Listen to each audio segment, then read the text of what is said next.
I was debating going to karaoke and got myself all ready to go. Oh, I was ready. I just took off that clothes. It was too hot. And I counted my change, and I've got about $25 in change. Maybe even enough to kind of walk there and buy a chip and a half cranberry, half Sprite or 7 Up, and maybe even a little short taxi ride back to the playground. The campground. And I called first to be sure, and there is. They always start really late. I've never been to that place for karaoke, but supposedly there's a lot of people, and they were telling me they're not that happy with the host, and so I leave them my email, and they never contact me back, and nobody knows. I meet so many people who kind of they're unhappy with something. They meet somebody that they don't know what to make of that person. I'd have to go there like 6 times just to show them my skill sets at karaoke for the people to maybe give me a chance to host karaoke. Like, because they can't evaluate when somebody's a BSer or not, or they don't know how to ask. Can you provide us with, some sort of evidence or references or videos or something? And if I go there and, there's a contest and I have a decent chance to win, what's the prize? Something I may be happy with or not at all happy with. What if it's related to alcohol? And I don't know, might not even be something I can use and I'd be posting my videos on my YouTube and advertising where I was, except I might never go back there. I mean, it's good for their business. Like, it was helpful that I did that for Smithers. But do people deserve to enjoy me singing when after 2 months, it's pretty much 2 months a day, is with all of the passion I have to kind of be part of communities, the friendship skills, the comfort in even talking to strangers, being helpful to them and making conversation, having them feel heard. But that this can't even be reciprocated. Nobody tries to get to know me. Nobody tries to have even like the hint of a friendly friendship with me. Yeah, sometimes, sometimes I guess I don't feel like making the effort to kind of go entertain people, even if I need to get out of this small little motorhome once in a while. I did go out today and walked a little bit outside. It was nice, but not that much. I didn't really go far today. Just confirmed things like my part arrived and it was accepted, but it was maybe too late in the day, so it's too risky if it was going to rain or get dark without being able to turn on electrical things for my vehicle until, I come back here and I install it and make sure it works.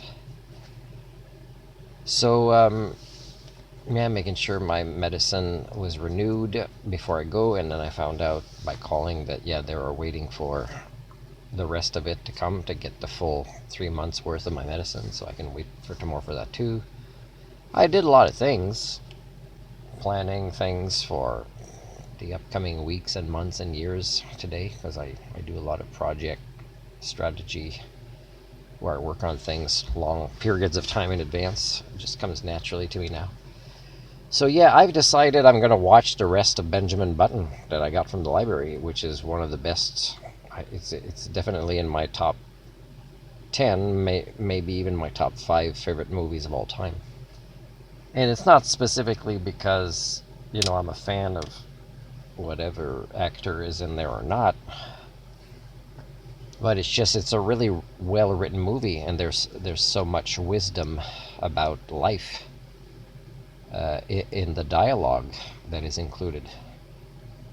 The complexity of it, the humanity of it is just a beautiful movie. I mean, it's mostly fictional in the sense of the ailment that the main character has.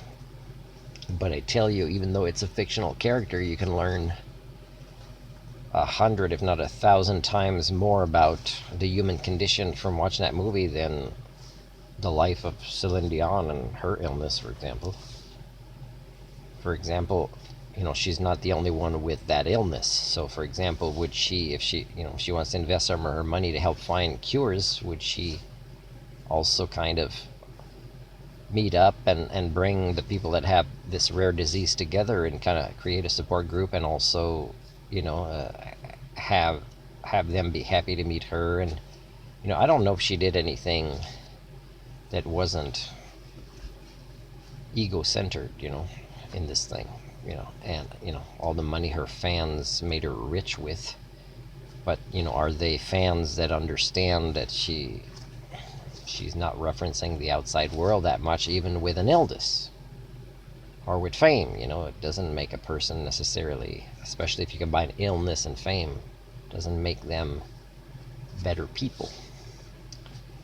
And again, when people leave a lot of money for their kids will end up just committing suicide or getting into drugs. Like, you really don't need that much money left for your kids unless you want to ruin your kids' lives. So, whatever money she has,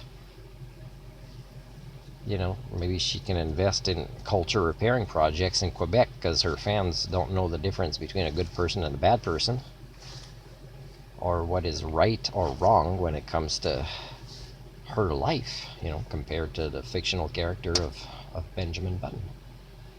So I'm going to stay here and finish that movie, and I've decided to not go out. And it's too risky anyways, right? There might be too many people, sound might be horrible, they might not have a lot of the songs I want to sing, might be unsafe for me to walk from here to there.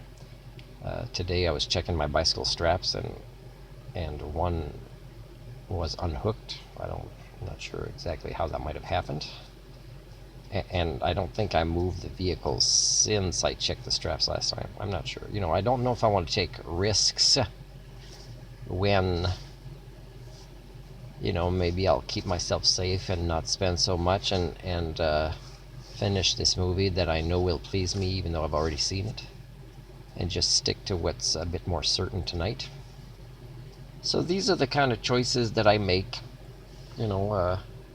If I was more stable and my vehicle didn't have these issues, I would have driven it there and back here after karaoke, even if it was so late, because first time I'm this close to karaoke, which is, as far as I know, the only place they have it in this area. And but again, what I prefer is, I was trying to buy speakers from a girl that has a whole bunch that she's not really using, and just communication with her in either French or English isn't really moving forward much. So she kind of needs me to stay with her just for free counseling, really, but I don't get the sense, though, that she would take advantage of this free counseling. So even if she trades it for speakers or things she doesn't need, or even if it's free, it comes with friendship, like most people don't. They don't understand their own mortality. They keep pushing back their personal development to later. They procrastinate in this way, which is the cruelest form of laziness towards your own self. And I'm called lazy by people that live entire lives and die that are like this. That's, the laziness to not self-actualize, with the potential of who you are and the best you can become, right? Well, again, I go back to an unexamined life is not worth living. And the more I interact with people, the less they want to, majoritively examine their lives. So imagine people that knew me for a long time, or that I was in relationship with, whatever it is, they definitely need to make me the villain in their lives, or the outcast, or the black sheep, or whatever it is. And again, if we measure my life's choices and my behaviors as I relate to others, and the altruism attached to it, and the hardships that I'm willing to take on to be part of solutions during my limited mortal lifespan, it's pretty easy, measured by human standards. What would a human act like? That I am superior in this way. But again, it happens more and more because HSD accelerates and the norm becomes less and less human.